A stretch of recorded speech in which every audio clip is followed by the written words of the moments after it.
Good boy. Hey. You just go. Okay. I'll just follow along. Hey, it's Monday. We're good boys. We're good boys here on a Monday, Jacob. Good boy, Timon. Good boy. Good boy. Dude, I'm crying laughing for 10 seconds. Oh, this is going to be an episode that's so hard to explain. Good boy. We got a lot for you guys to look at this episode. I'll say that. I'll say that. It's an audio podcast, but if you're watching on video, man, it looks nice in here. There's a lot to see. A lot of colors. Good boy, Shiloh. Good boy, Rachel. Good decorations, Rachel. We'll explain it all later. Roll the intro. Ooh, I think this tight beat means that it's going down with some random thoughts and white meat too. Midwest best friends eating fast food on repeat. So come along, let's have some fun and go ahead, get on your feet, cause it's the Ghostrunners podcast. Every Monday morning we're taking back Ghostrunners podcast.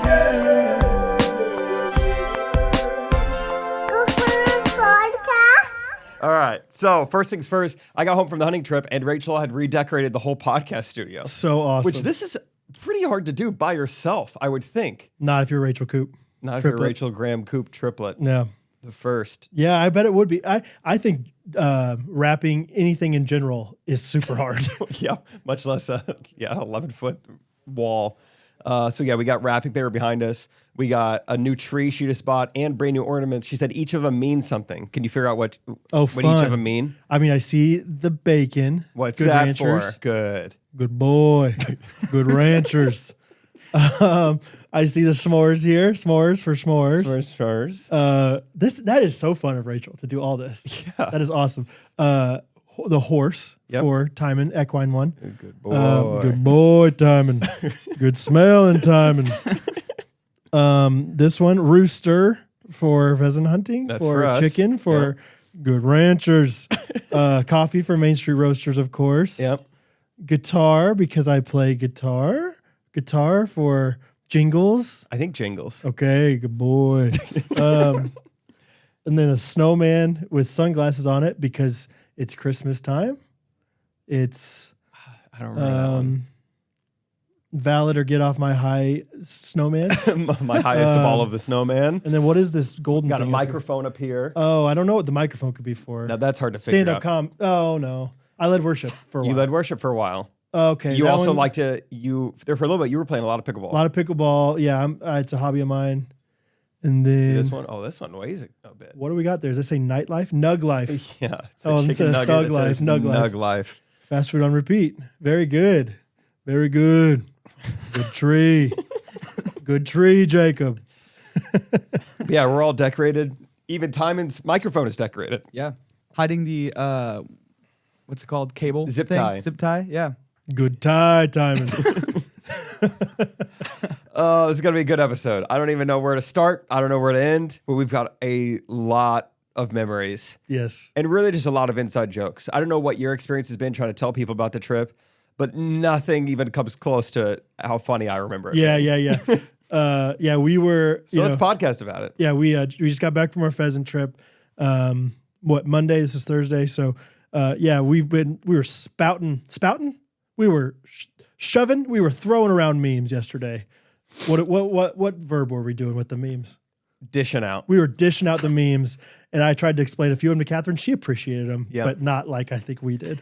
Yeah, so I've never been in a group text like this. Never been on a trip like this. I mean, the whole thing's special, but yesterday was Wednesday, so we've been home for 2 days now, and it starts off with Harrison just sending Harrison texted and said, I wore my hunting pants to work yesterday, which is just funny out of the blue. And then he creates his own meme, and it's like a pheasant hunter in the field, and over the top of that, he said me, and then over the top of the pheasant, it said emails. Like, oh, that's kind of funny. Yeah. Okay, that's what you were doing at work yesterday. Yep. And then I think Harrison got a good response from that. Yep. And so then he made a couple other just very specific our pheasant hunting trip memes. Yep. And they were so funny. And then I was like, I have to get home. I have to add to this. Where were you? I was driving. Okay. When they started coming in, I was like, You're I like, got to get in on this. Yeah. And then Brad started getting in. Yep. And then the next thing you know, I'm in tears. I'm Really? crying at my desk, home by myself. Like, this is so funny. This is so funny. Which one got you in tears? Do you remember? Oh, all of them, dude. Really? They're all so good. Oh man. I mean, none of them make any sense to anyone They will by the outside end of the episode. How about that? Yeah, maybe by the end of the episode. How about yeah, that? That's a great point. Yeah. That's great storytelling right there. And then maybe we throw them in Patreon. Or maybe we Yes. throw them somewhere. That's Yeah. That's great. Dude. That's how we do it. We're coming up with this on the fly. Patreon.com/Ghostrunners. Yeah. Where to begin? Do we begin with the roster? Just a quick overview of the people that I came. had that thought. I think it'll come up naturally though. Okay. I think it'll Okay. be like everyone will get brought up at one point or Great. another. We could start off with the roster, at least the people who work for Fellowship Adventures. Okay. You have boy. Jeff Moore, Yeah. who is the contemporary Christian Yeah. music artist. He's probably what, late 50s now? I don't want to guess. No, I'm just kidding. Probably. He told a story about when he was little and he went and met Bart Starr. I'll go, Bart Starr? How old are you? Jeez. Bart Starr. He's like, I was a young kid, okay? Like, was this in black and white, Jeff? What's going on here? Yeah, like I would say that if your parents are in their 50s, they know who Jeff Moore in the distance is. Yeah, I think- if your parents grew up in a Baptist church, they know who Jeff Maybe Moore so. is. If your parents, ever like Christian music that had a baseball theme to it, they know who Jeff Moore is. Yeah, he has one hit above all else, at least in the pop Christian pop circles. Yeah. Home Run. Home run. Whoa, whoa, whoa, whoa. Need a home run. Need a home run. Oh, it's so good. It's catchy. Listen to it a lot this weekend. So I would say if your parents are 60 to 70, they might not know. Like my parents are late 60s. My dad's 70, I believe. I don't know if they know him. But like I think maybe my sisters were on my sister's early 40s might be on the cusp of that a little bit. The Stephen Curtis Chapman, Jeff Moore line is strong. Yeah, but So- he's written a lot of songs. He was a solo artist. He was Jeff Moore the Distance. But I think Home Run came out when I was 3, and at some point I remember listening to that in my childhood, like a baseball Christian song. Yeah, so apparently Harrison did a play where he was the pitcher. It was like a reenactment, like synchronized to the home run song. He was the pitcher who gave up the Harrison game-winning was home the bad run. guy. Harrison might have been the devil. And so and so I played that song for the kids yesterday, because I was like, Bo's gonna love this song. It's awesome. And as we're playing it in the kitchen, Catherine, it was like one of those, it was like Born Identity where it's like, I don't know how I know this. How do I But all know of a this? sudden, she just starts going, gotta keep your eye on the ball. She's like looking around like, what in the world? Like she knew every word to it. And yeah, she's like, I did this song for a play. I think she did the same play as Harrison. Wow, Texas, man. She's like, maybe it was like one of those, like, you know how sometimes VBS is like the same You share curriculum. summer to summer? Yeah. It's like this year is Breaker Rock Beach. This year is Home Run. Yeah. This year we're swinging for the fences in our quiet time. And so all of a sudden it was like she had no idea. And then she just knew every word. It was hilarious. That is a Born Identity thing. Like something is like, I know, who did I used to be? And it like unlocked all explain these this. memories of like, oh, now I'm thinking about lining up in the choir loft to go onto the stage and I'm wearing my baseball shirt. It's like, Wow. all these different things. So Some like type of therapy type stuff. Like connect yourself to some old, like really cherished memory. Don't you And then think- see what else comes up. music will do that about music and smells, I feel like, Smells. as good as anything. Yeah. Yeah. Especially when you haven't smelled it in a while. Yeah. So Had a good conversation with Zach Warahan, came on the trip, licensed counselor. We were talking about, I think it's EMDR. Okay. Shout out to the LPCs out there. Okay. It's kind of stuff like that. It's kind of this crazy type of therapy. We Really? don't really need to get into it, but just shout out to Zach. So anyway, yeah. So Jeff, big musician, but also has always enjoyed the outdoors, and so he decided he wanted to do this ministry through Fellowship Adventures, is what it's called. And so he's the main guide, and then he always has some people helping him. One of them being our boy, Kenny. Kenny from North Carolina, Yeah. played football at App State. Just a stud of a guy. And I would go ahead and venture to say that no one knows Kenny like Jake Triplett. So I was the one person who flew into South Dakota. And so I get picked up from the airport by myself in a 15-passenger van pulling a trailer. Like, Kenny, this is a little, you don't need to do all this, but it was great. So I spent probably an hour and a half with Kenny before we left Sioux Falls. And then it was just over 2 hours to Platte, South Dakota. So we spent a lot of time together before I saw anybody else. And so I was texting the group Kenny updates. Just like we went and had lunch at like sitting at a bar somewhere. And I'm like sitting with Kenny, talking Trump. And apparently half the group didn't know that I was getting picked up. Like Will Severance was fully convinced. I just befriended someone at the airport. Like, dude, you want to grab a bite? Right. And then the next photo I sent was like, heading to Shields with Kenny. Yep. And then Will was like, wow, they're like still hanging out. Dude, you're like really like doing something like special in this guy's life. Make sure to share the gospel with him. Yeah, Like, right. Will was like, this is so funny, dude. I was like, no, he's like my ride. He's like my chaperone. I great. have to hang out with Kenny. Yeah, shields him with Kenny. Shields him with Kenny. And so foreshadowing, I did go through with what I said I was going to do last week. I picked up some camo face paint while I was at Shields. By camo, you mean There were 3 colors. charcoal? I went to the charcoal section and just burned a bunch of that and put it on my face. Eye black, and mainly that, and a lot of it. So you bought that at Shields. Okay. That Yes, makes bought sense. that at Shields. Yeah, because I didn't have time to get it beforehand. I was like, if it happens, it happens. And yeah, Kenny needed something at Shields. He tried to explain it to me 3 times what he was getting. Had to do with guns and ammo. And I have no idea what he bought at that Just store. like that mechanic that like acts like you know what's going on. Yeah, I'm doing something with my choke over here. Like, is that for guns or Keep it away from my neck. yeah, right. Oh, you okay? Cranberry Poppy came up a little bit there. I was trying to kind of laugh, but also kind of oh my gosh. Sorry guys. Anyway, so yeah, you were with Kenny, bought some camo. Yeah, and that might be why. So when Brad is saying "good boy," he's impersonating Kenny, and maybe it's my extra time with Kenny, but that is it's so funny to me every time. To preview to the very end of the trip or skip ahead, so I cried laughing every single day of the trip, and on the last night we're sitting around the fire, and Jensen it starts off like doing like a Trump impersonation or like that's so good, keep doing it. And then, someone's like, do you have any others? And he starts doing John Piper. And then that's like really good. And then like Alistair Begg, which is even more like niche than John Piper. Yeah. I thought people were like, I don't even know who this Trebek. guy is. Yeah. And I was like, this just sounds nothing like Alex Trebek. Alistair Begg, yeah. It's like a Scottish pastor. Yeah. Yeah. So random. And then someone's like, do someone else and, do Kenny. And Jensen's like, that's probably it. I wouldn't even know how to do Kenny. And then about 5 seconds later, we're all like talking about something else, and just out of nowhere, he just goes, "Good boy, Shiloh." Good boy. Which is one of the names of the dogs. He did it perfect. Dude, it just popped me. It was so perfect. It was like, yeah, you can impersonate Kenny. Because I was thinking like, yeah, what would he even say? Right. What would he even do? Oh my gosh. I'll just sit and I'll think to myself about Jensen doing that, and I'll start dying laughing again.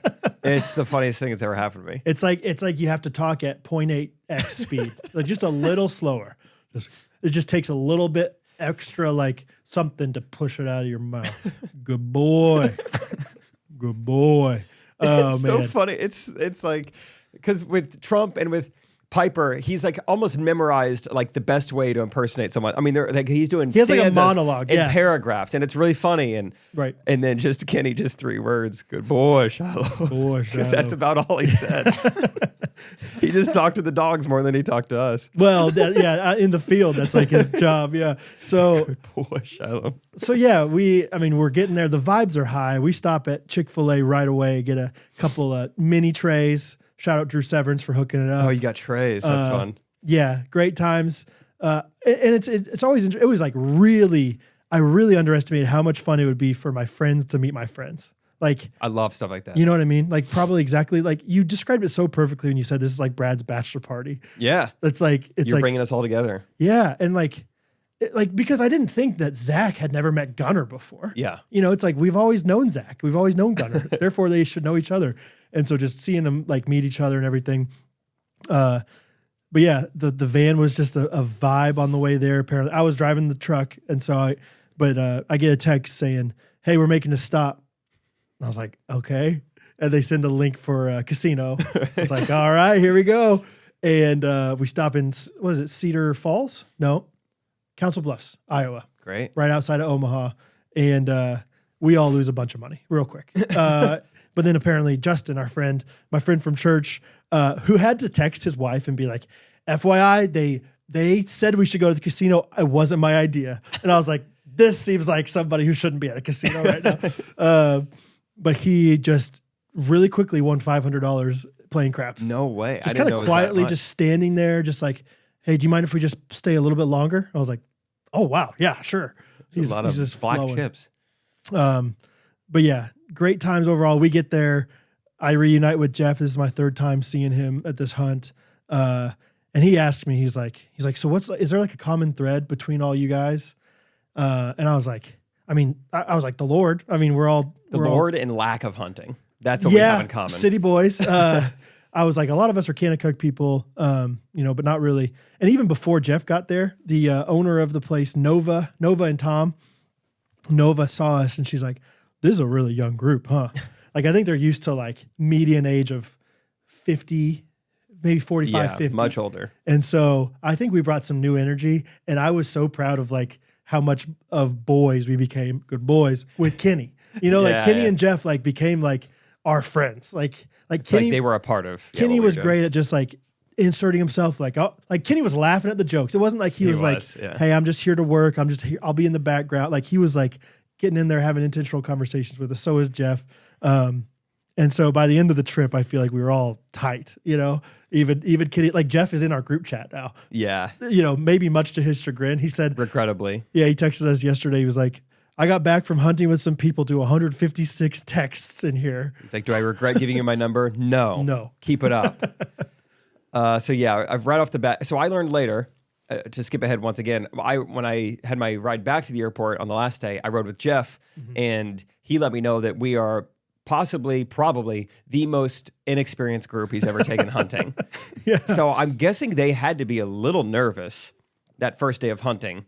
And I don't know if I could perfectly go in chronological order here, but from what I remember is that first walk through the field, that first like pass or whatever you call it in hunting. I thought it went fine. I don't know what's normal, how many birds you normally get, whatever. We get back to the ATVs and all the guides are saying that was absolutely worst case scenario for 11 brand new hunters. I was like, really? Why? He's like, oh, there were like 6 different like low birds. He's like, that doesn't normally ever happen. None of you guys have ever shot before. None of you ever went hunting before. I'm so glad nobody killed anyone. I was like, right. I had no idea. Great. I will say, so we passed the test. They strike the fear of God into you real quick on that safety training. We're going to eat a steak tonight. Oh yeah, we got to finish the roster of the people. Yeah, Tom was the owner of the place. Tom's been there forever. You walk in to this place and there's 15 pictures on the wall of Tom and Nova and these famous people that have hunted there. Tim Tebow, Kurt Russell, George H.W. Bush. Yeah, H.W. And then there's Charcoal Jake. There's all sorts of people. Michael W. Smith, Stephen Curtis Chapman, Jeff Moore in the distance. Carrie Nome, the governor of South Dakota. Anyway. Yeah, very inexperienced group. Nova made some comment when she saw us, like, even just like putting on our clothes. I think she was like, this is going to be like herding cats out there. Like shaking her head like, oh boy. Yeah. They're really getting themselves into. But yeah, the safety talk was good. It was mainly about safety and less about like even hunting or strategy. Because when we get out there, the dogs are moving, the dogs are beeping. I'm like, what is all of this? Sure. You didn't tell me about the dogs beeping. Yeah, they don't Yeah. really explain that, which I guess I don't need to know it. But I was a little bit like, what's the strategy? How are we? What is the beeping? What does its tail mean? What does a bean mean? Yeah. But yeah, so Brad did all the room assignments. Jensen was my roommate. And so I kind of decided, hey, whoever's my roommate, let's go in together on the face paint, joke. Because, yeah, we're dressed like this. You're not trying to camouflage yourself. And I was like, it'd be funny if I just come out and fully camouflage. Well, there is, in this makeup kit, it's black, green, and brown. So I was like, let's avoid any controversy here. I'm going to start off with the green. Get a nice of green all over the face. Like, whoa, that's just Shrek. That's actually embarrassing what I look like now. I don't look camouflage really? at all. I'm just bright green. It's just like, I look really sick. Yeah, I'm like, dang it. All right, I should have like mixed this beforehand, like I'm painting or something. So then I'm like, let's make up for this. Let's get the black on there and it'll meet in the middle. You put that black on. Equal ratio? And now I'm just black. Yeah. I mean, it just went over the top of the green and I'm panicking. Yeah. I'm like, well, nothing's darker than black. And I got black all over my face. What am I going to do? There's a group photo of all of us that I'm never going to post on the internet. Yeah, I ruined a couple photos for myself and for others. It's not good. We can't even show it. Did they ever even like comment? Because I knew what you were doing, and so I walked in. But I walked in like after you had been there probably for a few minutes. So I didn't know if they said anything to you. Yeah. Like, you don't need that. You know that, right? It was, so I'm desperately trying to like go back over with green, go back over with brown. I think brown's making it worse. Like, brown or black, who cares? It's both not good. So I'm just trying to, what I decide to do is like, I kind of create streaks in my own face. I'm like, that is kind of maybe better. Okay. And at some point I have to go, you know what? We're not going out in public. We're not, you know, like everyone's going to understand what I was going for. The birds aren't going to be offended. You know? And I'm more than anything, the birds aren't going to know I'm there. That's right. Which is the point. Your face, they're going to be like, whoa, where'd Ichabod Crane just hit me over there? Dismembered torso just shot me. Right. And so I go out there and all of our friends are kind of like laughing, like, oh, that's funny. You know, me and Jensen look ridiculous. But I'm a little nervous what Jeff or Kenny or Tom might say. Right. That's what I like a little nervous for. And Jeff walks in, sees me, he goes, oh, full face. Nice. Oh, keeps really? walking. Full face was such a full face. Military way of describing it. Or you went full face. Oh, speaking of military, something happened on the ride there. Yep. Bob, who is another guy you know from church, none of us knew, but he earned the nickname Military Bob. Military Bob, yeah. So that was a van thing. Okay. I think somebody said something like they were having one conversation, you know, whatever. I don't know. In one part of the bus or the van, and they're like, "Oh, were you in the military?" And he's like, "Oh no, I wasn't in the military." And I think somebody else overheard him like, "Oh, I heard that you said you were in the military." And then I think it just like stuck. And so stolen valor all weekend, you know, with Military Bob. We were like, "Is this? Oh, I bet you're just so excited to get back to the barracks." You know, is this just like base camp for you? Whatever. I think there was one time Bob was. I think he was sharing something serious, but in the midst of that, he was like, "It's just been so good to like be with you guys," and reminds me of being in the barracks. Yeah, so funny. Oh, like we erupted. Yeah. Yeah, we're just leaning into it. Like, yeah, yeah. It was that last night that we kind of like shared some thoughts and feelings, and all of a sudden, like, he said that, and we all just clapped and yelled and hooped and all, hoo-ah! You know. Hoorah! So Military Bob, I think I mentioned him a couple weeks ago. Because he was the one I was most nervous. Like, gosh, I hope he's not offended by my friends here. Like, he's just like the greatest, nicest, kindest, like most godly man. How much older is he than us? Probably. I think he's 45. So okay, I was gonna guess 10 years older. So. Yeah. And so, I think Peter and I are probably the next oldest, and we're 35, 34. And so I was like, I don't know what this guy's going to think. All these group chats going back and forth. Gunner asking do we need to bring a bathing suit for the hot tub? You know, it's like, oh, Bob. Bob's like, what am I getting myself into? And Bob was electric. He was so much fun. By the end of the trip, he was giving people a hard time back and all this stuff. And Military Bob. And, sharpshooter of all sharpshooters. Yes. So Bob, Justin, and Zach Warehand were the three people who, like, go hunting. Brad's been hunting on these trips. I was going to say, excuse me, I'm a 3-time vet. They had their own guns. Those three had their own guns. They might have grown up hunting a little bit. That's fair. And I had the pleasure that entire first day being next to Bob the whole time. Yeah. And because for me, it's not about the personal accolades. It's not about how many pheasants I shoot. Right. It's how many pheasants the left side of the line shoots. Left side. And it was every one that we had a chance at, and I had zero. You're like, this is great. Yeah. This is awesome. I've seen a lot of birds go down. My safety was on, but I hit that one. I know I did. Yeah, I don't know. It still kicked. Yeah. So, we joked about how, like, it'd be like, hey, Jake, did you get that one? We'd hear, like, because, like, sometimes the left side is, like, there's a tree line in between us. So it's like, Jake, was that you? You get that one? You're like, maybe, but I think it was Bob.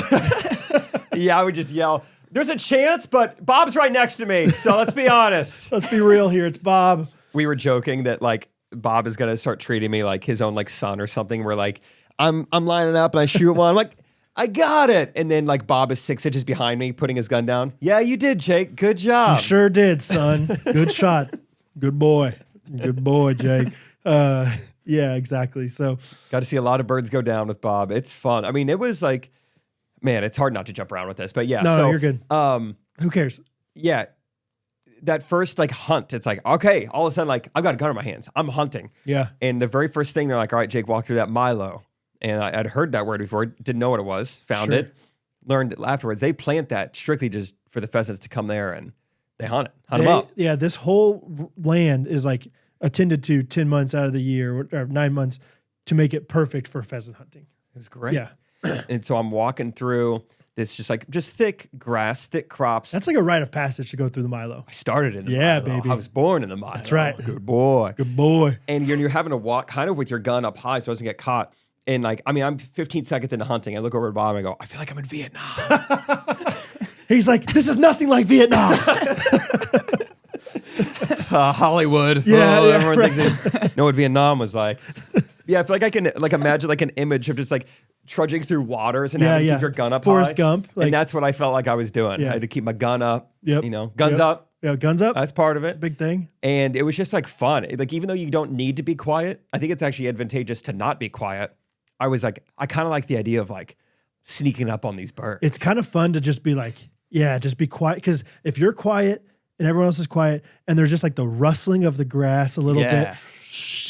And then there's the dogs have those collars. Yeah. The beeping on the collars. And so it's kind of like this ominous, like, here we go. Like, and then the collar like beeps one way when they're just kind of running around. But if they stop and they point at something because they see something or they smell something, it like changes to a different beep. And it's like, turn off the safety and get ready. Hunt them up. Hunt them up. Hunt them up. Yeah. Yeah, there was something I feel like that unlocked some testosterone in me, but just like walking through a field in a line with a plan with other guys. Yeah. I was like, this is the closest I'll ever get to the military, but this is a good distance away. I'm enjoying what I'm experiencing here. Okay. Yeah, Do you hear me, Trump? I don't want to get drafted. I don't want anything additional. Right. But I like this feeling. Sure. Of like, we went in here with a plan and we have guns and we're walking in a line.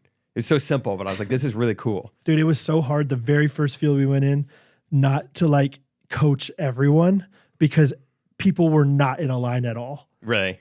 It was bad. And I was like, we're going to shoot each other. I was like, but the guides are supposed to be the ones saying all that stuff. So I'm like, I'm going to let it go. I finally had to say something to Steven Swick because he kept talking to the dogs and I couldn't help it. Okay. We have to talk about this.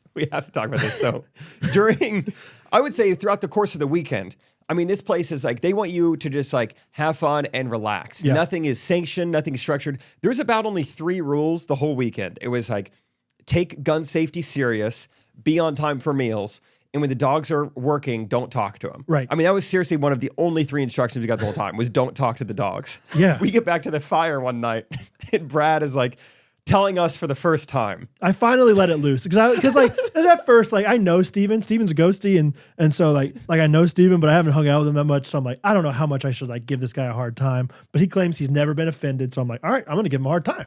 Like, and yeah, he just. You know, like these guides are like having specific commands for these dogs. And watching the dogs is unbelievable. I should have mentioned that too. Yes. Immediately, 10 seconds in, I was like, I'm obsessed with these dogs. And they're all different. It's not like, oh, they're all labs. Okay, they all are different. I don't think you were there. I'm pretty sure it was Gunner who said, were all those dogs the exact same breed? No way. Like, no.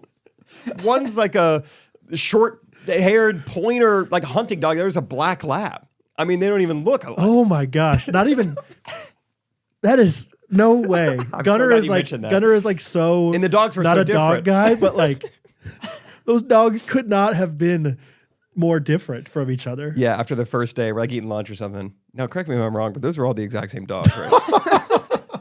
Same exact mother and father, all those dogs? Gunner. Look at this. Now look at me. Now look back at Brad. What do these things all have in common? Timon? Meat. That's correct. Now look back at me. I can only eat some of this meat.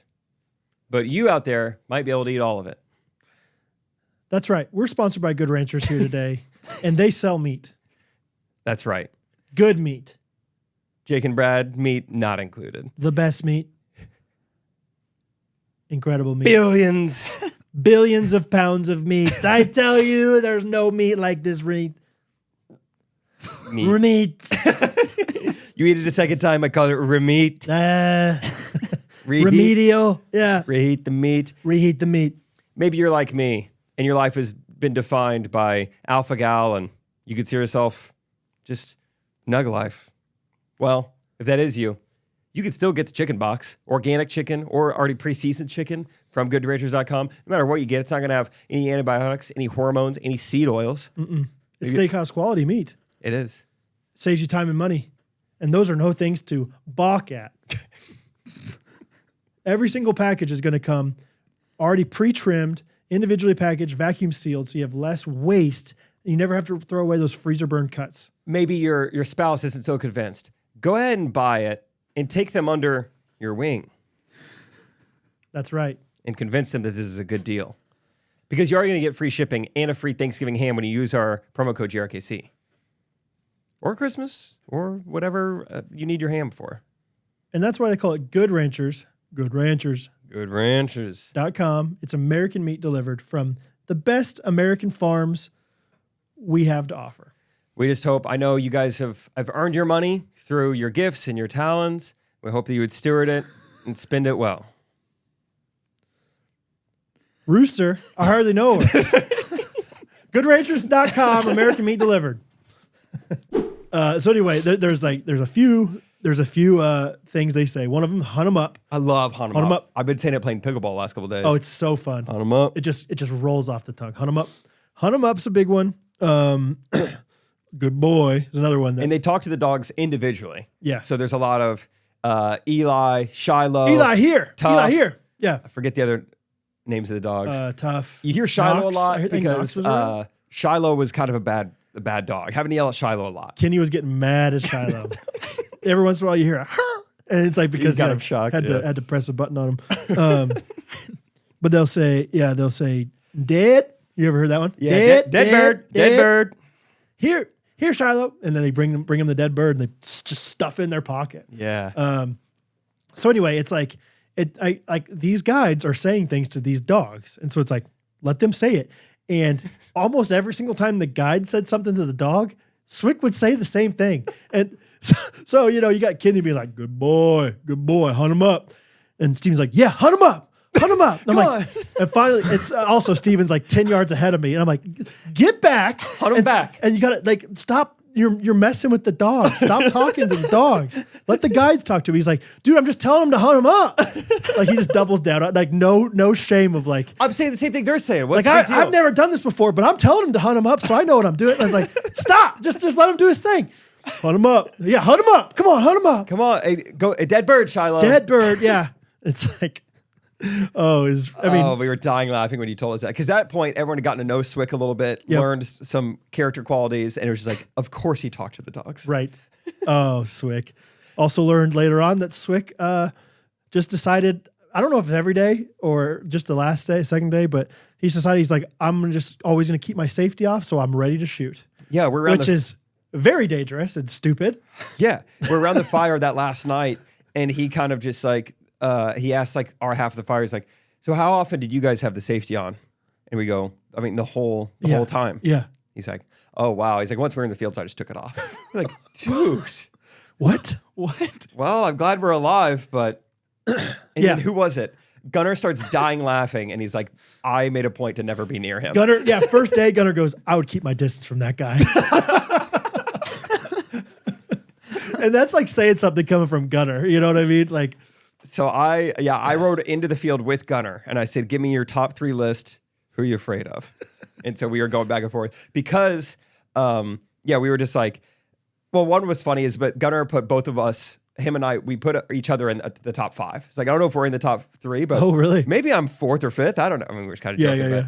Because we also, before you hunt each day, you go to the clay pigeon range. We're there for 30 minutes. You get to shoot probably 30 shells. 25. Is it 25? It's that little box, 25. Fun. And anyway, I'm sure that first morning we had to disappoint the boys. I was, honestly, as somebody who's done it before, I was kind of shocked at how bad we were. I was like, these guys, like, because I haven't shot very many times, but I was like, it's not that hard to figure out, I thought. And then that first time, it was like, oh boy, I guess this is harder than it looks. I don't know. But then we got it. We started getting there. Yeah, we did. We got a little better. Yeah. But yeah, Swick talking to those dogs was so funny. Hunt him up. Hunt him up. Hunt him Come up, on, doggy. Hunt him up. Hunt him up, puppy. What's your name? Shiloh? Come on, Shiloh. Hunt him up, Shiloh. Good boy, Shiloh.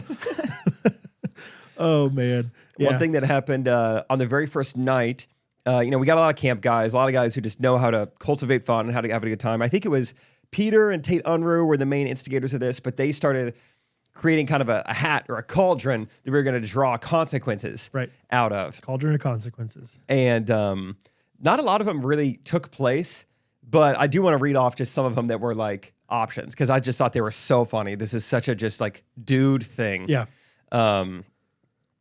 So one was one that you got was take your shirt off while hunting for an hour. Hunt for an hour with your shirt off. Honestly, I was planning on doing it, and we got done so fast. I was like, I should have done it right It was away. so warm, you actually could have. I know. And it wouldn't have been that bad. It would have just looked ridiculous.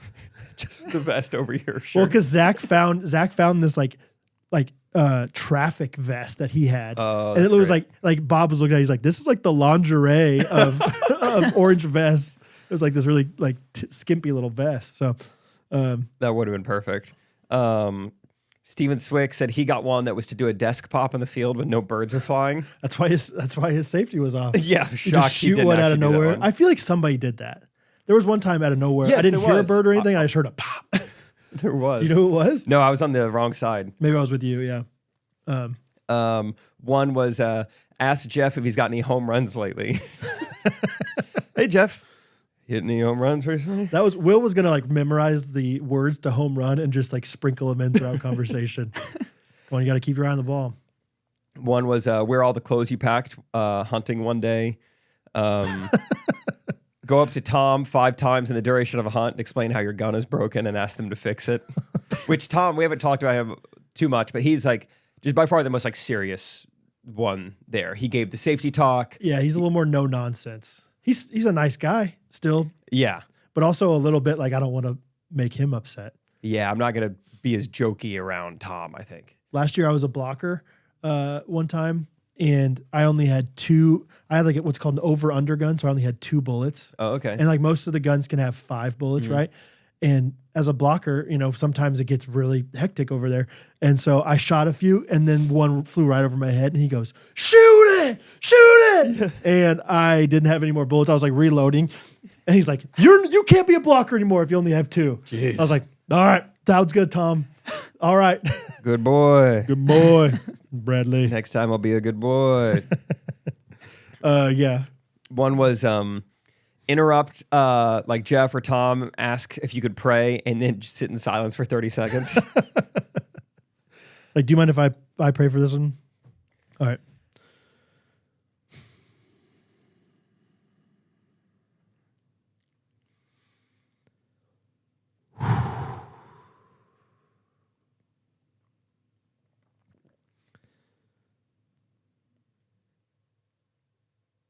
So God, we just come for you. Yeah. We come to you tonight. One was Will got this one and executed it. It was once the meal is served, ask them if there's a gluten-free option. I know these all make me uncomfortable because I'm like, oh gosh, I hope they knew that we were messing with them. One was call someone's wife and tell them their husband has been shot. That was Pretty Peter. serious. I was like, dang. Is he okay? Everything's okay, but yeah. And then one of the consequences was the whole time we're hunting, don't stop talking to the dogs. Come to find out, Steven was doing it anyway. Oh, that's amazing, dude. Yeah, the consequences were great. I remember the first night, I hadn't even heard about the consequences really yet. But like you get a consequence when we all kind of agree, like you have to draw. You did something dumb. You earned it. And we're all sitting around the fire. And you know, like at that point, like we're still kind of getting to know each other, but like everything that Will Sever's is saying, people are just like the way Will talks is just funny. And he could get in a rhythm where he could be the funniest guy in the group or also like the hardest to like comprehend in the group of like, which I don't know makes if that's it a funnier. joke Yeah. or like, Yeah. I can't tell at all. And so, yeah, like, and sometimes he's pretty good at like reeling people in. He's like, you know, something I've been hearing, there's 2 kind of loves that you have in your life. And it's like, you're like, okay. Like, yeah. Here comes a pheasant like analogy. he's got the room kind of, but anyway, he said something at one point. We were just like bantering back and forth. He's like, yeah, you know, like it's like the Christmas Story when like they do this and Ralphie's like that. And everyone just kind of looking at him silent. And we all just start laughing. And we're like, draw. And he's like, oh, I'll gladly I'll draw. Yeah, the movie on 24 hours during Christmas season on TBS. Yeah, sorry, none of you guys have seen one of the most popular Christmas movies of all time. Oh, so yeah, we were dying laughing at that. Yeah, that first night I was like, what's Jeff thinking of our group here? Yeah. But I think we just we were great times. So I'm trying to think of any other specific instances that first night or first hunt. I want to hear more about just like, so first field, well, let's call it the first hunt, first day of hunting for you was a net positive, awesome scale of 1 to 10. Because there was a point where I was like, this isn't exactly how it was my first year. And I really want it to be like that for my friends. Oh, really? And then, dude, maybe I said this already to you guys, but I think I told Jensen later. I was like, I prayed at the end of our field one time, like near the end of our first day of hunting. I was like, God, I really thought it was cool my first year when near the end, like a ton of birds just came out. And then like literally like 20 seconds later, do you remember like when there was like 10 that came out at once? It was crazy. I was like, that was wild. Like, and I'm like, I know that my friends are having fun no matter what, but that'd be really cool because I remember that being really cool. Yeah, it was a great first day. I mean, I just loved just like getting the feel for how this works and like how quickly they can fly away from you. About to sneeze. Just got done sneezing. Bless you. Thank you. It was fun. You know, I feel like I was a decent part of the action. Those first two like passes through, like I probably had shot my gun 15 times at that point. And I think we're like, all right, we could probably do one more pass through before we hit our limit. And it's 3 per person. Yeah, but you get 3 birds, 3 pheasants per person. And somebody brings up like, well, let's make sure Garrett gets in the mix. He and Gunnar haven't shot yet.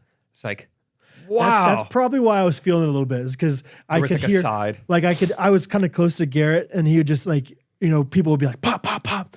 And you'd be like, that sounds pretty fun over there.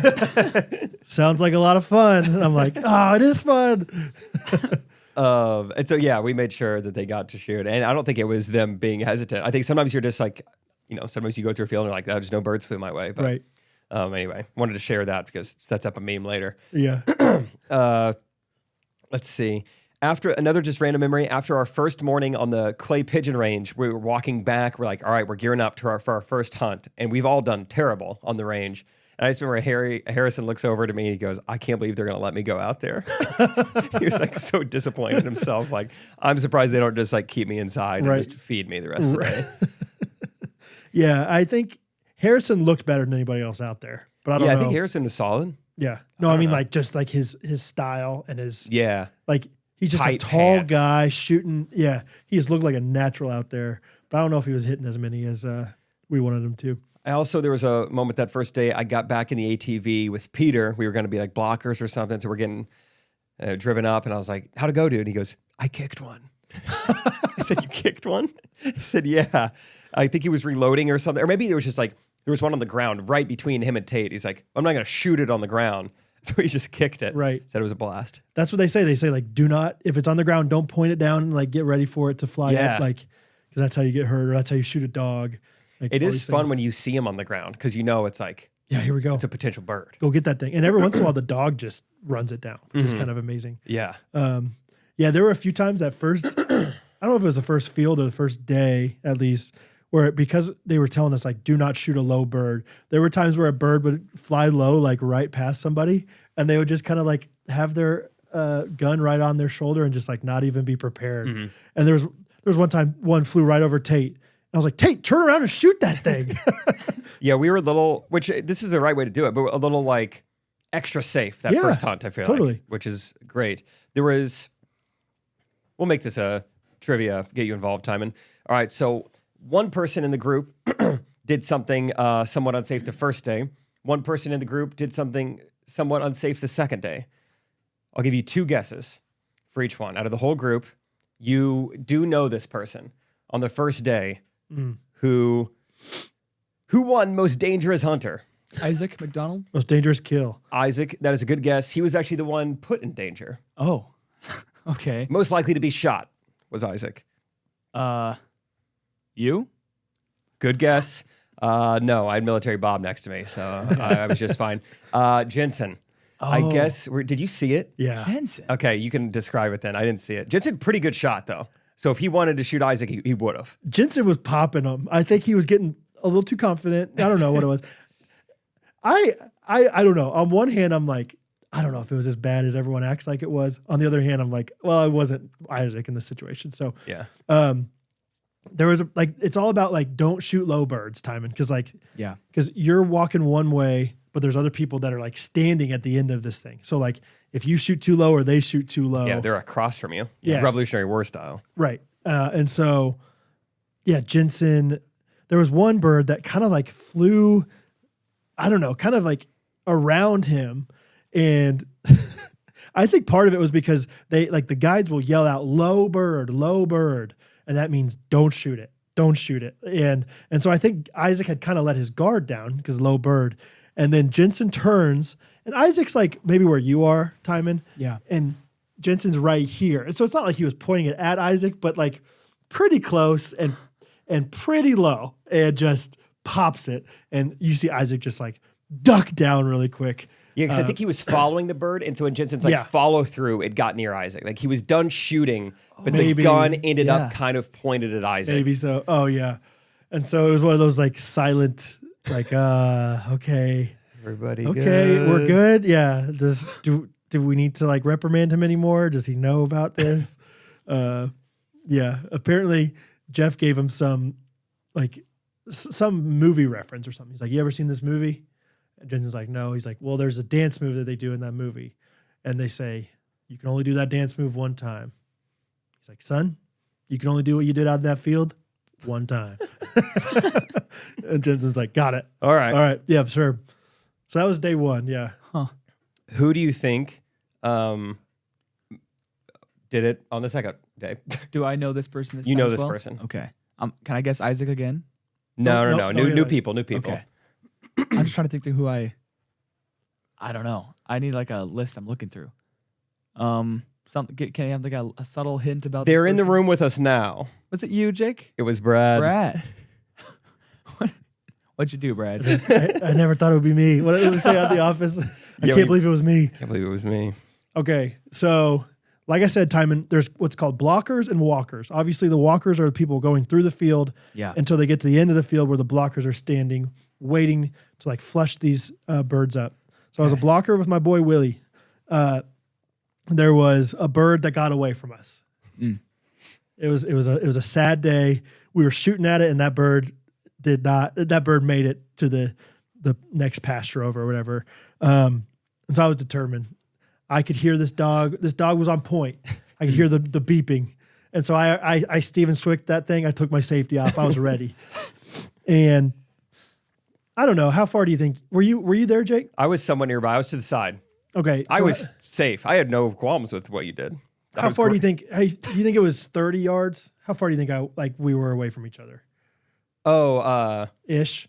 Sure, maybe. Yeah, we were far apart. We were 40 or 50 yards. Okay. The bird was what, 10 yards in front of you? No, I don't know. It was it was like 100 yards. I was kidding. This bird comes up, and I'm not letting this one get away. Wasn't quite as patient as I should have been. And I think before people even said a word about it, I popped it. I came away impressed. I was like, that bird's still in the grass. I mean, how'd you even know it was there? I could hear the dog, man. It Shiloh. really was crazy Good how boy, Shiloh. like John Wayne quick draw. I mean, I it was makes ready. sense now, like you knew there was a bird there. Because otherwise there's no way you could have drawn a gun and shot it that quickly. Because it was just barely above the hay line. I definitely felt like I was shooting up, but I definitely was not shooting like up. You know, it was a little, and so I heard Jeff yelling, "That's too low! No more low shots!" And Kenny was like a great father figure at that moment because Kenny was pretty close to me, and he goes, "Bradley," he goes, and you know everyone's yelling like that was low, whatever. And he looked, and I was like a little bit shook. I was like, I shouldn't have done that. That was dumb, whatever. And he just goes, he knows what he did. Like he didn't have to reprimand me. I never heard that. And then freaking Swick is next to Kenny and goes, "Hey, Brad, at least you shot it. At least you hit it." And I'm like, that doesn't matter right now. Shut up, dude. Yeah. Hey, at least you shot it. Hunt him up, Eli. Oh my gosh. And Kenny goes, "That doesn't matter right now, Steven." Oh man, it was so funny. He knows what he did. He knows what he did. He knows what he did. Like it was like he could tell he didn't have to discipline me anymore because I was disciplining myself enough at that moment. Yeah. I'm like, dang it, I should have waited. But honestly, a little part of it was like, there are probably 6 guys that are going to shoot at that bird. I want to shoot the bird. Like, like it was a little bit selfish. It wasn't just like, you could use a little time next to Military Bob. Yeah. That'll get you acting like a team player again. Yeah. Hey, I want us to get this bird. Right. Bob, I need you to get this bird. That was that shot from me was right before Military Bob had his own heyday. Yeah. So our very last day, it's going quick. I mean, and the weather this whole time was gorgeous. It'd get up to like 58, 59 by the time we're like done hunting. I mean, it was hot. Couldn't have been more perfect. It was awesome.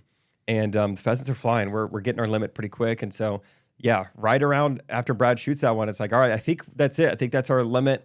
And so we're walking back to the ATVs. And I know me and everyone else I was with, we had all unloaded our guns. Like, we're done for the day. Yeah. And then as we're like all next to each other, pheasant flies up. About the second you even realize what's happening, boom. You look over, you see the bird go down, you look back. It was like a movie. Like, who did that? And Bob is already reloading his gun. Like, there's got to be more. Or like, we're not done. Yeah. It was out of a movie. He's a gangster. Yeah. He wasn't unloading it like, all right, I'm done. Seriously, I'm done. He was reloading his gun. It was awesome. It was like, I'm so glad it was Bob. I'm so glad it wasn't somebody else. He was the only one who had his gun loaded. It took him one shot, killed the pheasant on his own. And there's no questioning who did that. Right. Military Bob. That would be me. That'd be Lieutenant Bobby. Throwing him in there, baby. So, Main Street Roasters. I'm trying to think of what I should say about Main Street Roasters. Just kidding! I have so much energy because I'm caffeinated with Main Street effing Roasters. Good beans. Good beans. Time and bleep that out and pretend like I didn't actually say anything, though. Good beans. Good beans. It sounded like you did. I heard a bleep. Sounded like you did. Maybe we shouldn't bleep it out. All right. The bleep has now been undone. Timon, take it back. Oh, man. Crunch it. Recrunch it. Main Street Roasters, turns out it was in my blood this whole weekend in South Dakota. Yep. Platt. Didn't even know. Makes sense why I had the weekend of my life. I love... No, not correlation. No.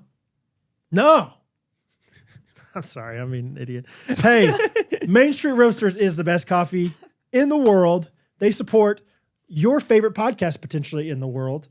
And they give you 90% of full price every single day with our promo code GRKC. It's that time of year. It's the holiday season. I'll say it. I have the guts to say it. It's Christmas season. Good for you. Yeah. It's December 25th season. Absolutely. Put the Christ back in Christmas with MainStreetRoasters.com. Yeah. And put the commercialization back in Christmas by buying some people some presents. All right? Christmas has started to become like the Super Bowl where it's like corporately you can't say it. It's like the big game. That's ridiculous. It's like the big holiday. Nope. Towards the end of December. Main Street Roasters supports Christmas, and so do we at the Ghostrunners. So Main Street Ghosters, if you are one, go to MainStreetRoasters.com. Use promo code GRKC. It's a perfect time to support them, even if you are not a coffee drinker, because somebody in your life is, and somebody deserves a gift. 10% off. Main Street Roasters, GRKC. Peace. That was really fun. When we got done there, they do a little ritual with all the like first timers, and so they put like the pheasant blood on our face, and there were multiple people that I sent that picture to that were like, Brad, why are you the only one that doesn't have blood on their face? I was like, you noticed that? I was saying you took the time to zoom in on everyone's face. Yeah. That's funny. So it was literally a picture of all these guys with blood on their face and me. Because I was just responded like, it's icky. I don't like that. I was just along for the ride. When I go fishing, I usually have Catherine take the fish off the hook for me. I don't like it. Dude, I don't like that. That's true. That's so true. Sorry. Dude, that's the best part of fishing. I love taking the fish off the hook. Do you really? Yeah. What if it sometimes it cuts you or something? Their teeth are a little sharp, but it's part after it's part of the fun. You have a little bit like a tough thumb. Yeah, I don't know. Yeah, I know what you're talking about. It's just like it rubs off a little skin. We're going with tough thumb. We feel good about tough thumb. Tough thumb. Yeah, you have a tough thumb. There's green thumbs. There's tough thumbs. Boy. Yeah, I don't know. I don't know if I want to. I'm not a fisher guy. I need to. Fisher guy. I'm not one of those fisher boys. I don't know. Maybe I need to go more fishing. I don't know. I don't understand the allure to it. I don't get it. I'll be honest. I'm kind of in the same page just in general with fishing. Like some people are obsessed with fishing. Some people do get really obsessed with fishing. And I could see why it would be fun for a second when you catch it. But anyway, some of these things are already probably triggering to people, whatever. I'll trigger some people more. So often when you shoot a bird, it falls down, but it's not quite. I was going to talk about this too. It's not quite dead yet. Because you're shooting a bunch of pellets. Right. And so, yeah, you're wounding it pretty easily, killing it very rarely. Sometimes it's like, oh, that's obvious. We got that thing, you know. But the dog will often retrieve it, dead bird. Go retrieve it and bring it back to the guide. And the guides have these vests, and they're like super deep pockets. If you look in here, and so they shove all these birds in there. Bird pocket. And every once in a while, they have like one still like flapping or whatever, and so they take it and they just wring its neck like a chicken. And that's just the circle of life, guys. I don't know what to tell you. If you're eating chicken nuggets, it's the same thing. All right. But I will say nothing prepares you for that first time seeing it, though. They're so nonchalant about it, right? Yeah, he's like still walking. Good boy, Eli. Thank you. Thank Good you. All right, boy. boys, let's keep walking. Good boy. Let's keep walking. Man, this all right, thing's we're not dying. we're walking. Man, Hunt this him thing's up. living for a while. All right, keep walking, guys. Hunt him up. Yeah, hunt him up. Good boy, Steven. So I remember the first time seeing it and seeing feathers coming off of it, and the feathers like going on Harrison and his eyes were just so big. Like, oh my gosh, what have we done here? What have I? Am I an accomplice? Right.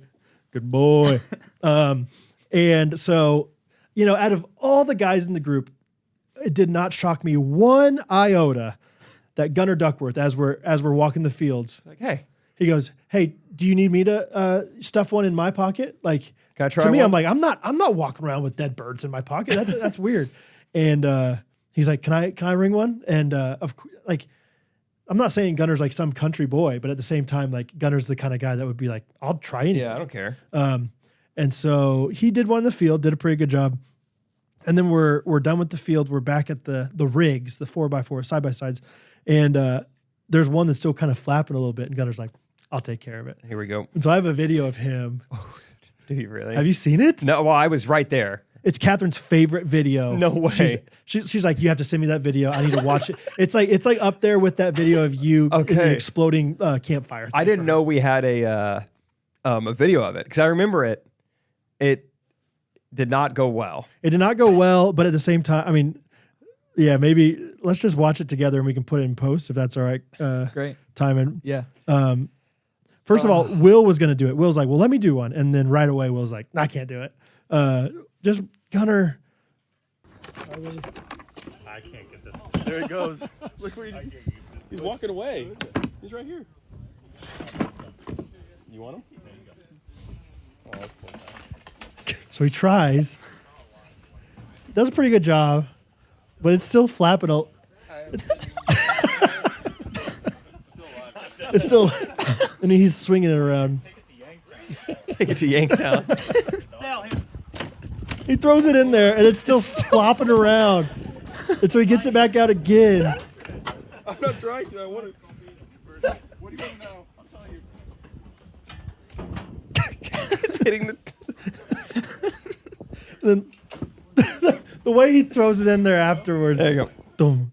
Oh, Catherine can't get enough of it, dude. Yeah, I mean, he was just kind of like whack-a-moling it. Like this should do it. And Doing then he it goes, above his head.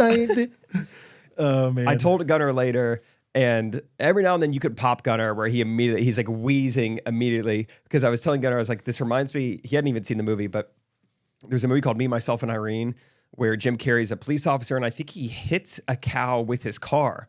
He's like, "Oh man, I gotta put this cow down," and so he's like, "Oh, this is not gonna be fun." But he like shoots it with his like pistol or whatever. He starts walking away, and then the cow's like, "Arr!" And he's like, "Oh my gosh!" And then he like shoots it like 4 more times. He's like, "Oh my gosh!" And then the cow rears up again, and so then he starts like wrestling the cow. He's like getting in the headlock, and he's putting his fingers in his nostrils. I was like, "Gunnar, that was you with this pheasant." It's just so could true, not dude. kill it.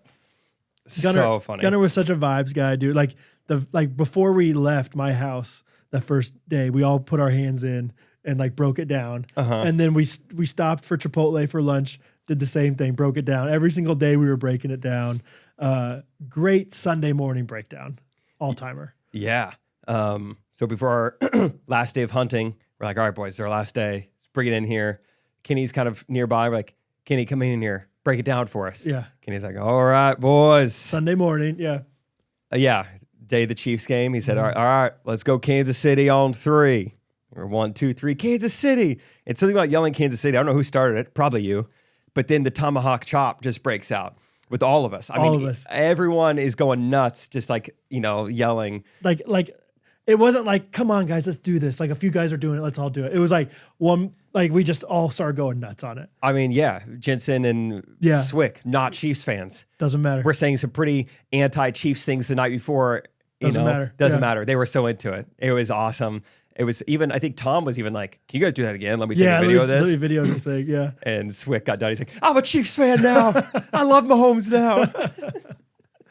Yeah, that was great. So just the breakdowns every day. All right, we're breaking it down. Before we left, we broke it down, all this stuff. So we break it down, and me and Jensen are in one of those rigs. We're heading out to the field with Tom. Tom's our driver. And before we can head out, we're trying to tell her, I mean, there's like Brad's in a little rig with 6 people crammed in. We've only got 2 of us, so we're like, hey, we have room. If anyone wants, all right, no one wants to sit with us, all good. And we start driving out there, and Tom starts telling us a story like, make sure we got everybody. There was one time, a couple months ago, we left a guy who was on the can, and we actually left him, and he was not happy, but he was kind of a rotten egg anyway. I mean, he was late to every meal and stuff like that. Talking about this guy. Like, dang, sorry to hear that. And Jensen asked him, like, how often would you say you get just like a rotten egg like that? Like a guy who just kind of ruins the trip. And Tom goes, oh, there's one in every group. And we go, not every group. Tom goes, every single group, there's a rotten egg. And then Jensen and I just kind of look at each other, and then we look at the 2 open seats. We're like, I guess it's one of us. No one wanted to sit next to us. Read the room, yeah. But Jensen seriously asked him to clarify like 3 times. Every group? And he looks him right in the eyes. Yeah. Every group. I'm afraid it's every group. I don't think There's no way, yeah. I don't know. Was it something you said? I think in previous trips you've been or gone on, normally you don't get full participation like this, like around the fire and stuff like that. Like normally some guys are inside, they go to bed early. Yeah, and this was like all 14 guys were together at all times. Yeah, we did fire pits every night. We did a time where we went down to like this shooting range and shot all these cool old guns, pistols and stuff. Rifles. Once Bob taught me how to aim, I became much better. You were a marksman. I had no idea what I was doing. Yeah, it's fair. Like once somebody told me what to do and how to do it, it's a lot easier. It's I was a lot better at it. Yeah. Yeah, but like almost always it's like majority of the guys, but it's always like a little bit more, split up, or maybe somebody wants to just get to bed earlier or whatever. And it was always like everyone's at the fire pit. Everyone's watching the Chiefs game. Everyone's down at the gun range. Like, and it was awesome. It was so cool. And I'm part of me is like, I don't know if they realized everything was optional. Like they could go, whatever, hang out. But at the same time, it was like so much more fun that way. Cause like one of the nights, a great conversation starter, fun thing to do that Jeff, like one of Jeff's little fun things he does is he's got the Bluetooth speaker hooked up and he just goes around and he says, all right, what was your first concert? And we listen to one song per person, like of their first concert. Tommy, what's your first concert? I think it was like Andrew Peterson, like a Christian. Yeah, Andrew Peterson. Yeah. All right. So we listened to an Andrew Peterson song. Yeah. And so there was a few times where like we'd listen to songs. Dude, still, every day since, I've listened to Irene by Toby Mac. Oh, really? I think I'm going to say Take My Hand. Also, Take My Hand. Because that's a good one. Those songs, Take My Hand by Sean McDonald, Irene by Toby Mac. Both those songs, Isaac was sitting next to me. He's like, never heard these songs. He's like, these are great songs. They're better than you remember, folks. I said, hey, little girl, with the pressures of the world on your shoulder. Yo, so good, dude. Good song, Toby. Great Good song. Good song, Toby. Toby. Anyway, so that was a fun time. But yeah, every single person was there. And it was great because it was like, it clearly showed like most of it. I mean, it kind of says something about you. Like Tate, who's our age, his first concert was Dan and Shay. I was like, late bloomer, But then a lot of ours were like, Christian concerts. And then it gets to Justin. He's like, my first concert was Drake and Nicki Minaj. Yeah, but if you don't count that, then it's Eminem. If you don't count that, it's Kid Cudi. He's like, I was saved in college. So, yeah, Kid Cudi. So that was fun to go from Stephen Curtis Chapman to, Drake. Yeah. Yeah, it was fun. The Chiefs played while we were there, which was fun. Everyone was like circled around watching the game together. That was a fun memory. Chiefs lost to the Bills, if you guys didn't know. Timon, did you know that? Yes. Thank you. Good job. That's the only thing I can think of that it would have been better if we would have come back in that game, that would have been quite the weekend. The most crazy, because we were all still so into it, so going crazy for him. But yeah, it was really fun watching Jensen and Steven, who are not Chiefs fans, kind of experience like, you guys are down by 10 points and you still believe you're going to win. It's like, yeah, we do. We probably will. Yeah. So we'll get it back. I bet we beat the Panthers last week. Hope so. If not, then we might be in trouble. We ate some pheasant, which was good. At night, we had pheasant cooked in smothered in some sort of white wine mushroom sauce. That was amazing. Whatever that was. White wine cream sauce. Yeah, it had some mushrooms and rice or whatever. That was amazing. That one? Yeah, that was good. It was the pheasants that we shot. So like Jensen took a bite and ate a BB. Yeah. Pretty fun. Got a free t-shirt. Free t-shirt. It's like when you get the little thing in your cake in New Orleans. You get a little BB in your pheasant in South Dakota. You get something for it. So. Yep. Yeah, that was I'm glad you liked that. That's like my least favorite of all the meals. Oh my gosh. I Cinzetti's myself that night. Did you? Yeah. Well, that was the cookie skillet night too. Yeah. Cookie skillet. They had unreal. great food, really good dessert, which I know like all dessert's good, but not like this. Not like this.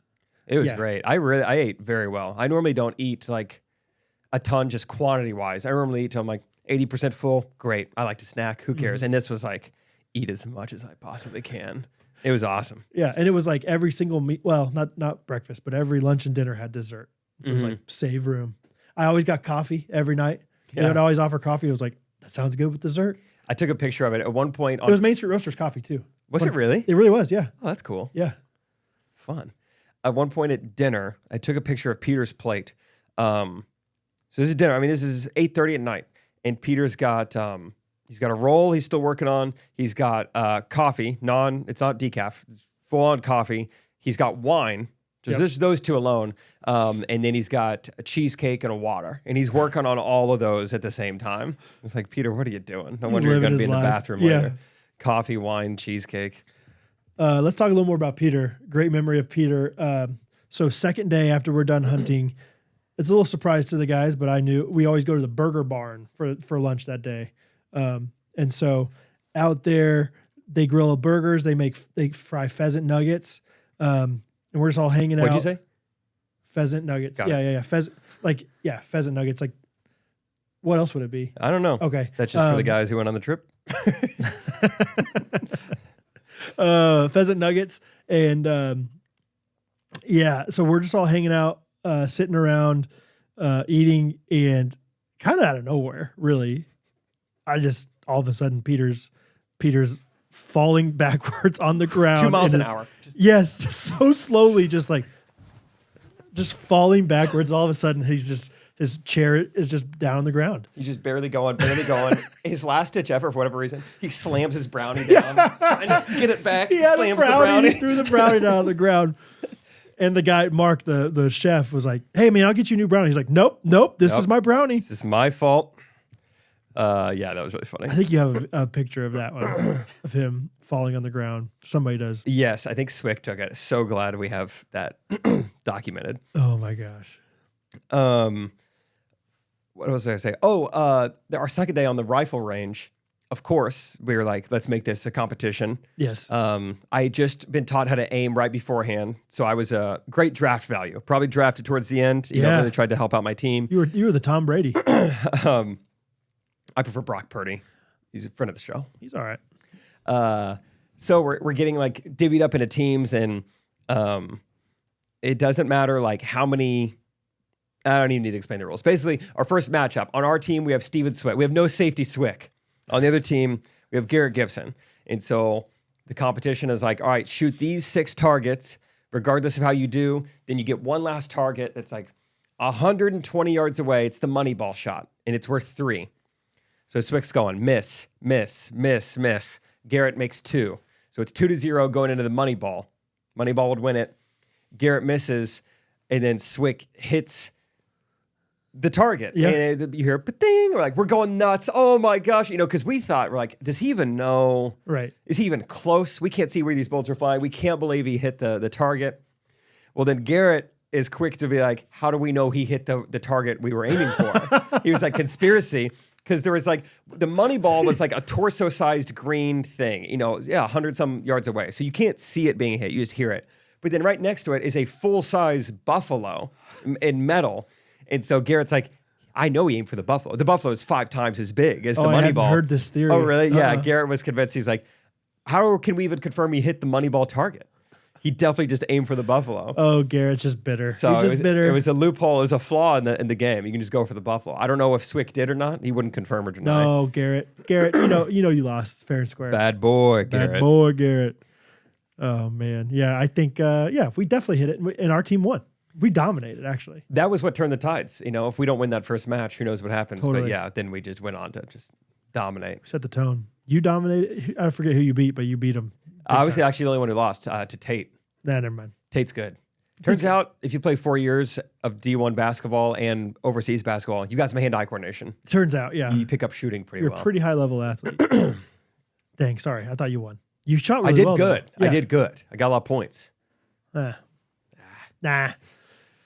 Anyway, what else do we talk about? I'm just starting to think of all the inside jokes and all the fun times. I don't know, man. I was decked out in Steve Coop's clothing, who is going to be joining us for Wednesday's episode. So get excited for that. Yeah, that will be awesome. Can I just say, I said multiple times, maybe you heard me, maybe you didn't, but I was like, I like the way Jake's looking.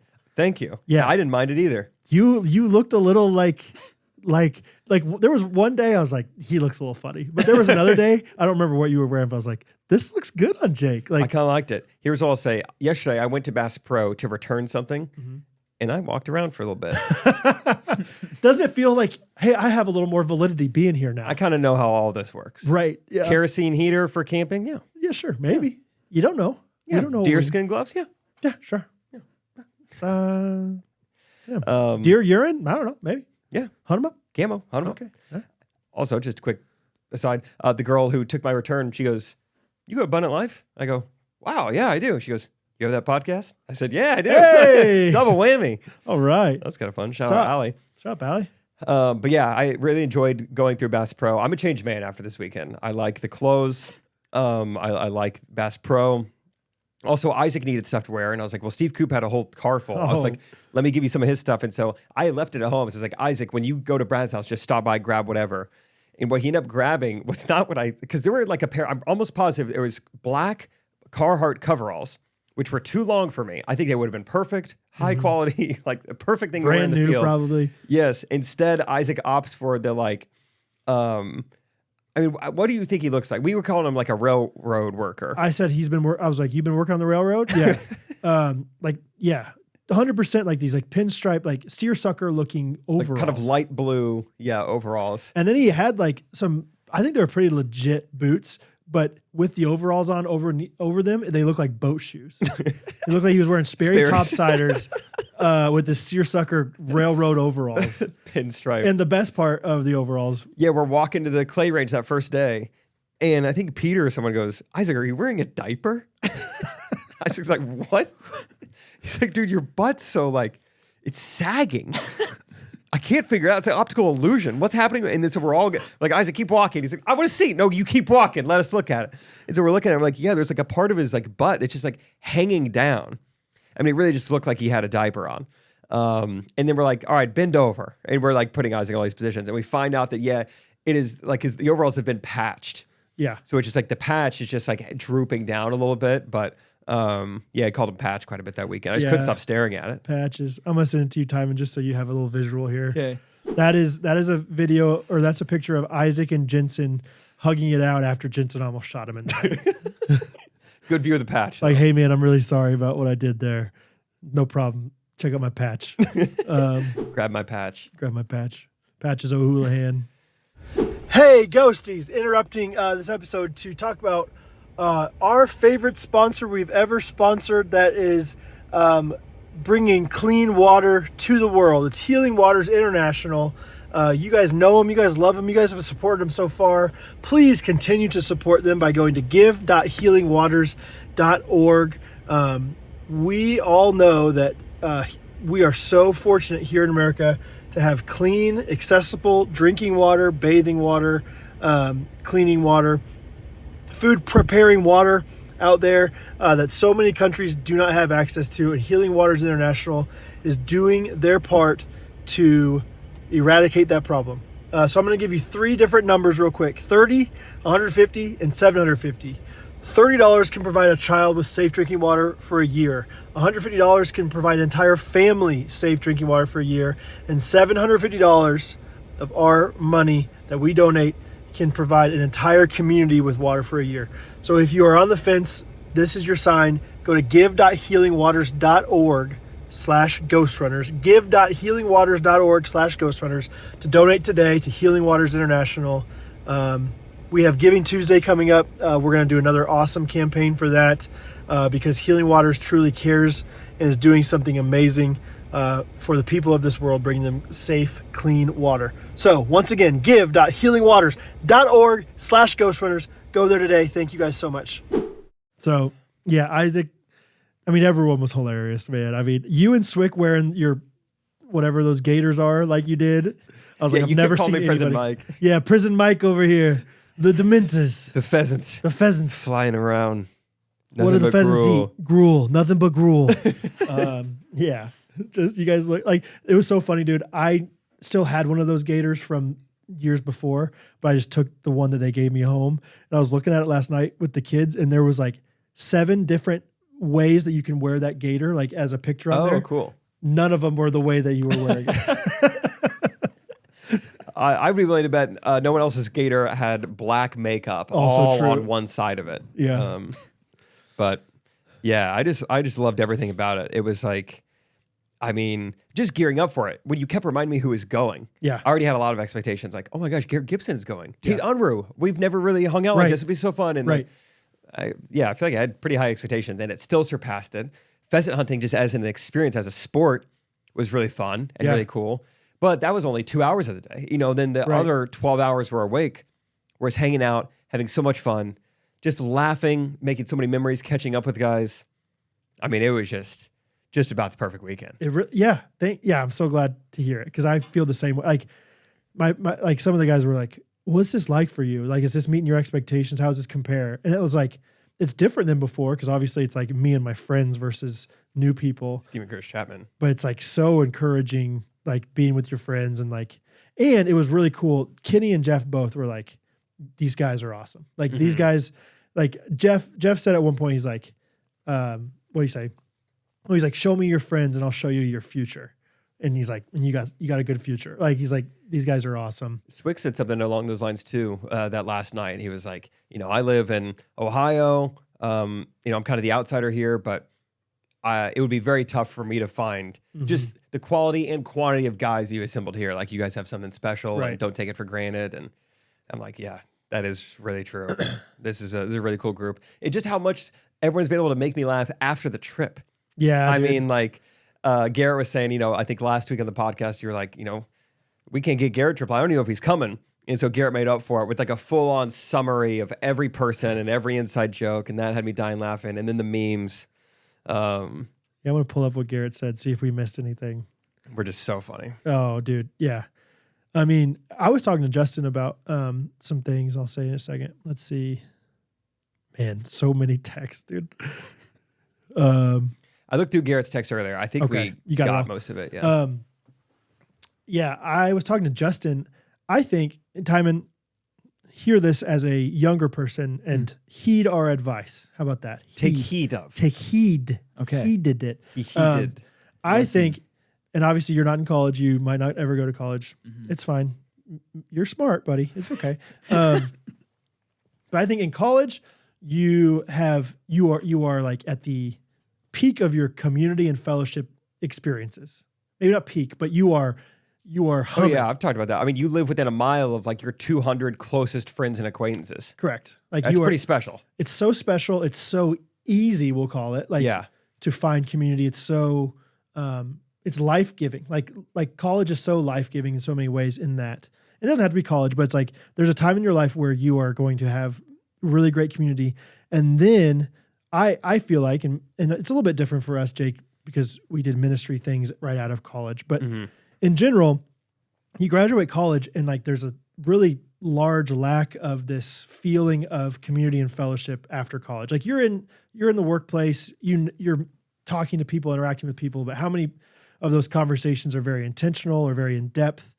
And at first, like the first year or two out of college, it's like, man, I really miss college. I really miss those friendships and that community. But then I think to an extent you become numb to it. Like you become numb of like, maybe I don't need that fellowship as much as I thought I did. That was a part of my life. And that was a good stage, but it's not realistic to expect that kind of thing anymore. Mm. And then there's weekends like this where it's like, we had such solid fellowship and like so many guys were like this invigorated something in me. This motivated me to be like in better community, or like there was a guy that was like I had kind of almost given up on this idea of like that this still exists with guys my age or with guys and like, or somebody else was like, it's so rare to see like people that you can have fun with and that like are solid believers, of guys. It was just a really encouraging thing of like, don't get numb to it. And if you are numb to it, try to, I don't know, whatever, reinvigorate the scar tissue or whatever the analogy is for that. Cause I think, Tommy, you're probably right now just like so naturally, like I got all my boys, we're hanging out constantly. Like it's easy for us to find time for each other and then things get in the way. But it's like there's so much value in fellowship, so much value in getting together and being intentional. So like I told Justin, I was like, keep me accountable. I'm going to just put on a Google Calendar every single month, probably for 2025. But like, I'm just gonna have a fire pit at my house, kind of like we did at the pheasant hunt. And anybody that wants to come can come. And I might ask one intentional question and we might just joke around the rest of the time or whatever. But but in my head, I'm like, if I don't set that now, I'll find excuses not to do it. Yeah. Because I'm still numb to it to an extent. You know what I mean? Like I'm still like, oh yeah, it'd be good. But like, I could also just really use a night to myself, or I could really, you could find a million excuses, or like, oh man, but the kids probably, Catherine's been with the kids, so she probably wouldn't want me to take a little more time away from her, whatever. But it's like, I think Catherine, our wives get home and they're like, or we get home and we see our wives and they're like, you're different. Like you're acting different. You're whatever it is. So I think there's just tons of value to it. So anyway, that's thoughts I have on fellowship. So really thankful for this trip. Thankful for everyone that made it happen, that were able to come. And yeah, it's just so fun, man. It's just the best. It was a special trip. Yeah, it was cool. It was great. I'm glad you assembled everyone the way you did. And shout out Jeff, Kenny, Tom, Nova, Rose. Yeah, dude. Shiloh. Good boy. That's great. Anything else? Do we talk about the memes? Do we post them to Patreon? What do we do with those? I think we post them to Patreon. I don't know if there's any that we need to explain anymore. It's tough to explain something. There's verbally. one. It's not really I kind of did it as a meme. It was more like a GIF with a caption. But there was one night where Swick just took on the entire group by throwing out the hot take that Patrick Mahomes is not likable, and he just got absolutely dunked on. Yeah, it's like whoa. You mean like because you're like a Bengal, like you live in Ohio, like your bias. He's like, well, no, just like objectively, I think everyone would agree Mahomes is not likable. He was just throwing stuff out there, and we just didn't let him. We were relentless to him. And so there's a GIF. I don't know what that. If it's Game of Thrones or whatever, but there's a guy like pulling out his sword against like 100 people coming. Yeah. That was funny. So I'll give you Jackson. I'll give you Brenny. You're saying Patrick Mahomes? Oh, yeah. No, least likable guy in the league. Yeah, jerk. And then there's another one that I send out. Apparently the first day, Steven didn't even bring a gun. Yeah. To the clay range. He forgot a gun going down to the clay range the first day and then left his gun there the second day at the clay range. I didn't know he left it. Yeah. Second day he left it down there. So how did he get it? He realized like halfway up the walk, like, shoot, you guys all have guns. You guys are all carrying something. I'll just put my hands in my pocket. There's another meme. Harrison. So it's like a big deal. Don't shoot the hens, right? Only shoot the roosters. Oh, yeah. Because the hens, obviously lay eggs for the roosters, create more birds. And so anytime there's a hen, it's like, don't shoot the hen. And so you hear that, like you'll hear them yell out, hen, hen, hen. And like, most of the people aren't shooting. And then you kind of wait for a second of like, is somebody going to shoot that thing? And then you hear in the distance just one pop. Hen! And Harrison's like, I thought they were saying hit it. I thought they said hit. hit. So that's pretty good. But anyway, for the most part, we had some good memes in here that I think you'll understand. But nothing. It's so fun to be able to like share that experience with my friends now. Like, because it's like I tried to explain it the last 2 years, and it's like you were like, that sounds fun. That it's sounds nothing awesome. like doing it. Right. Yeah. Right. And now it's like this place that I love so much is now like a place that we all love so much, you know? Yeah. And Jeff, like this friend that I have is now our friend, you know, like it's just so good. So anyway. This trip was a real home run. Right? Yeah. Timon, can we play, can you put Home Run in as the last song for this thing? After everything's said and done, I think people will be like, oh yeah, I remember that song. Anyway. You could be like Catherine, start singing along. No idea why you're doing it. Dude, that was so funny when she did that. Gotta keep your eye. She was like looking around like, is this a prank? Am I on the ball? So, shall we do our reviews of the week? Yep. Let's do it, buddy. We got a lot of new ones, I believe. Oh, good. All right. This one's from Zach Kelly. Have we done that one yet? I had commitment issues. 5 stars. I don't know. I've come to notice a trend in my life where I typically don't stick with a podcast for longer than a year or so. Maybe it's because I'm afraid of getting hurt, or I'm just too picky when it comes to finding the perfect pod. I see what he's doing here. Whatever the reason, I seem to bail out after several months at most, but the Ghostrunners podcast has made me an honest man. I'm thrilled to announce I've made it past the 1-year mark listening to this podcast every single week. Jake and Brad are genuinely funny, clean-cut guys with a gift for inviting the masses into their circle of friends. This is the first and probably only review I'll ever write for a podcast because I've never met a podcast I felt like I could put a review on and call my own. Thanks, fellas. Now I'm finally a committed man. My wife will be so proud. Zach Kelly, that's well put, and I really appreciate the words specifically. Thank you for listening. Absolutely. Week in, week out. Mine's coming from AIO for life. That's what's up. 5 stars. A little bit of a long one. I started listening about 3 to 4 months ago, and I've been hooked ever since. I originally found Jake from Correct Opinions and always thought Jake was hilarious. Thanks. One day I was looking at the suggested podcast and I saw Ghostrunners, so I decided to listen. Now I'm currently listening to all the old episodes and still keeping up with the new ones. I'm only in 2021. Crying emoji. I'm going to be sad the day I catch up because I won't have endless episodes to listen to, but I'm hoping to join the Patreon as soon as I can. I introduced the podcast to my dad and my sister listens every week. I can't say I've been a ghostie since day one, but I'm proud to say I am now. I'm from the Springfield area, so it's always fun to hear Jake's stories from whenever he was growing up. By the way, if you ever come to the Chick-fil-A on South Glenstone in Springfield, let me know, and I will for sure be there. Oh, I'll be there this weekend. South Glenstone. What's his name? AIO? Doesn't say his or her, so please stop assuming gender. I was so upset I couldn't make it to SDC when y'all were there. I unfortunately did not get a season pass this year. I hope you all come back next year. Love you guys into the pod every month. In the pod very much, and I hope you keep it going for years to come. Bye-bye. So, all right. So I got to go to the Chick-fil-A and just almost Top Golf Rachel style, just kind of wait to be noticed. UAIO? Every Monday morning. Yeah. Anybody? Anybody know that? I know that one. On your feet. On your. I'm on my feet right now. On my feet. Standing room only. No, I'm just on my honey feet. roasted barbecue on my feet. Mm-hmm. All right. So, Mr. James here. AIO. Don't me. Okay, you want to end this episode with a jingle? Yes. Let me find a good instrumental track for it real quick. Go ahead. Go ahead. Good jingle, Brad. Good jingle. Who wrote this one? This one's from Russell Wells, man. Oh, yeah. Long time ago. We were meeting him. Nice young bloke. That guy's a nice young bloke. Rachel's always calling people that. He's a nice young bloke. All right. I sent it to you, Time. Is that all right? Email? Oh, I just sent you the link here. Okay, no worries. Got it just now. I will go ahead and forward this email to Jake in case he wants to. Oh, yeah. I love emails. You know me. In case he wants to get in there. Get on with his bad self. Also, full disclosure, I bet you'll be able to tell, but have not practiced this one. So okay. We'll see how it goes. Alrighty. All right, good job, Time. Good job. Good job. Man. Yeah. We gotta get moving. We gotta hunt them up the rest of the day. So Hunt them up. hunt them up. All right. Well, thanks for listening. Good ghosty. Good ghosty. Good fans. Good friends. Good boy. Thanks for listening. Henry, if you're listening, good boy.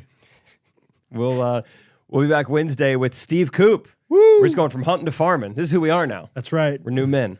We are country boys. Yep. And make sure you watch on YouTube so you can enjoy Rachel's decor and our decor. I don't know if we even acknowledge what we're wearing right now. You know, though. Yeah, figure it out. Also, just leave some comments on YouTube. It's getting a little bit dry out there. You think so? I mean, dry. We're so active on Facebook, so I'm not really complaining, but it's just fun to see comments, interactions. They're nice. So thank you to all those who comment. It can't all be Nina Nazi. They can't. But we love you guys. We'll see you Wednesday. See you Wednesday. Ghostrunners Podcast. Everybody